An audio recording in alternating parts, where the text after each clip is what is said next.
How you doing? This is Glenn Shepard, and I'm here with another video. I think when I was created, I must have been given a triple dose of curiosity, because I've always had questions about everything, even myself. I often wondered why I thought about things the way I did and why I looked at things the way I did. And usually if I was part of a group and 90% of them went one way, I was part of that 10% that would go the other way. And that's just the way I was. I always kind of went with the minority because the majority just didn't seem to always make sense to me. You know, their way of thinking and the way they was going about doing things. And that's the way I am now. And I think by the time I finish these videos, I have a clear understanding, and maybe you will too, about why I think the way I do.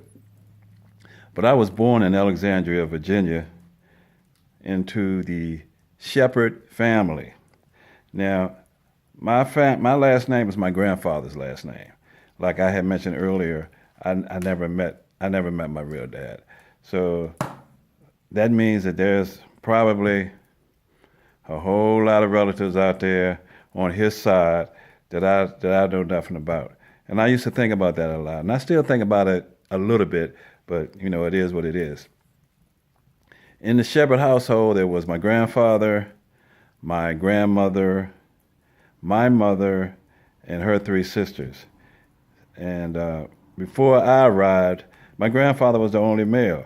So I'm sure they were glad to have another male in the house, even though I was a baby. And that's evident of the fact of all the attention that I got. Now, as I started growing up a little bit and, you know, crawling around, walking around, whatever, my aunt used to call me, she nicknamed me Man, you know.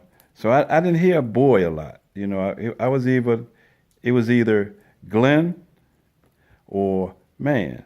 Come here, Glenn. Come here, Man. Stop that, Glenn. Stop that, Man. So it seemed normal or natural to me, but I'm sure it had a psychological effect on me in being called Man before I was physically a man. As I grew older, my grandfather and I would spend a lot of time together. My grandfather had two businesses. He had a trash business and he had a lawn care business.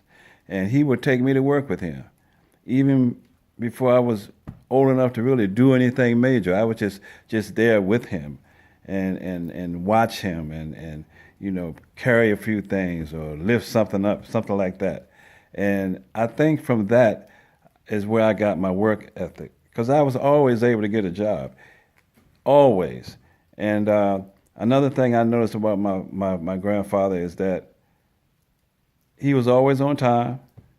He was well respected by his customers, and there was never any racism to speak of. We didn't even experience that. They called him Mr. John. His name was John Shepard, or they would call him Mr. Shepard, and that was it.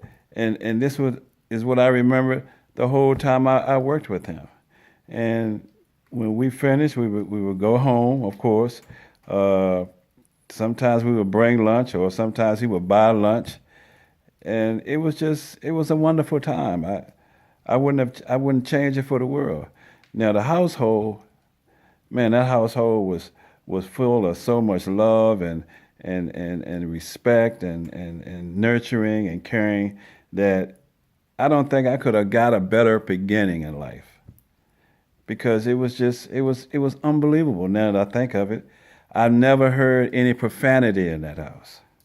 I've never heard any arguing in that house. Or there'd be some squabbles between my mom and her sisters, but it wasn't, you know, what I was introduced to later on after my mom got married. But, you know, the police never came to that house. As a matter of fact, my grandfather had this policy where he would service people on the porch. If he didn't know you, you couldn't come in his house. If you came to collect a bill or if you came to sell something, you had to do it on the porch. He would not allow you into his house. Now, my grandmother, my grandfather wasn't there a lot of times. She was more neighborly, and she would let a few people in. But for the most part, my grandfather was the protector, and he just loved his family, protected his family, and that's all it was to it. And I learned that from him. I watched him and my grandmother, and thought for a long time, if I ever got married, that's how I want to be. That's how I thought by watching them. Now, when my grandfather and his brothers moved up here from Southern Virginia, and they were, not real educated men, I'm thinking, because we have shepherds that don't spell their name the same way we spell our name. So I think that took place when they came up here and reestablished themselves, and had to fill out forms or what have you. That's how the name became different. And I always wondered about that, and then I kind of concluded that's the only way it could have happened. Or maybe somebody filled out the forms for them and misspelled their name, and they just left it like that. I don't know, but there are relatives that are shepherds that don't spell their name the way I spell my name. My grandmother. If there were angels walking among us, my grandmother was one of them. Man, but who doesn't love their grandmother, man? My grandmother was something special, man. She was something special. She didn't work. She took care of my grandfather, and and her children and me, and she could cook, man, like nobody's business. She could bake, man, like nobody's business, and she could make some really good dandelion wine. And I knew it was good because everybody wanted some after she made it. I don't really remember drinking any of that because I was too young, but everybody else wanted some, and she was special, man. She was very, very special, and she could make these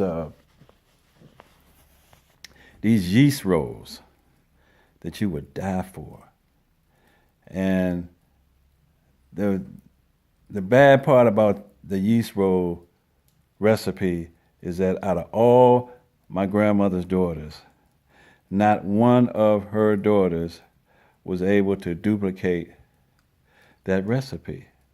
So I don't know if that was just because the recipe was secret, or because my mom and her sisters just couldn't duplicate it. But I haven't tasted any yeast rolls like that since my grandmother died. So if there's anybody out there that can make some good old-fashioned yeast rolls, holler at me. And after I test one, if it passes the test, I'll buy a pan from you. But I haven't had any since my grandmother passed away. My grandmother, man, she was the spiritual rock of the family. My grandfather didn't get into that too much. At least I didn't see any indication of it. He just let her handle that. And I can't remember if he went to church a lot or if he just stayed home. I don't remember that part. But I think a lot of times he just kind of stayed home and let my grandmother and us go. And of course, my grandmother wasn't going to have me not going to church. So, I went to church a lot with my grandmother, even sometimes when my mother didn't go. And my mother was working a lot, so she couldn't go to church. But my grandmother dragged me along with her, and I just thought it was something I was supposed to do. Didn't quite understand why I was going, but I went because I was told to. When I left my grandmother's house, and that was after my mom got married. Um, that's when life for all of us changed after after my mother got married. This individual that she married, man, I don't know where she got him from, but I could sense immediately that my grandfather didn't like him. So as a result of that, I didn't like him either.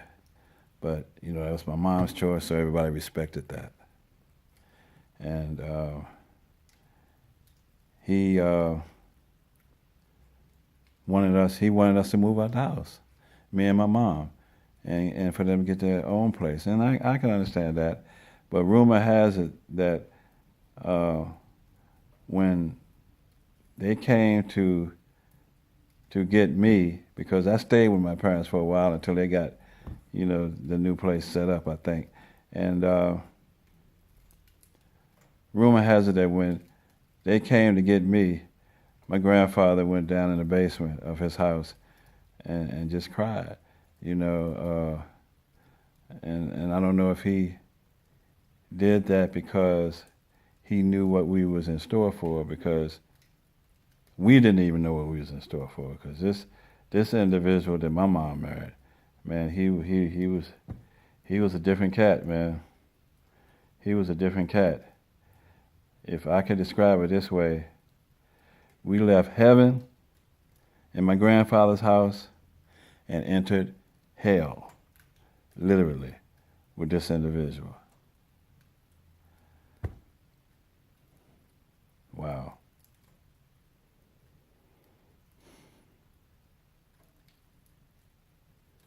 Yeah, it was hell. It was hell. So I'm going to end here. I'm going to end here. And I'll see you in the next video. Peace and love. I'm out. Shep.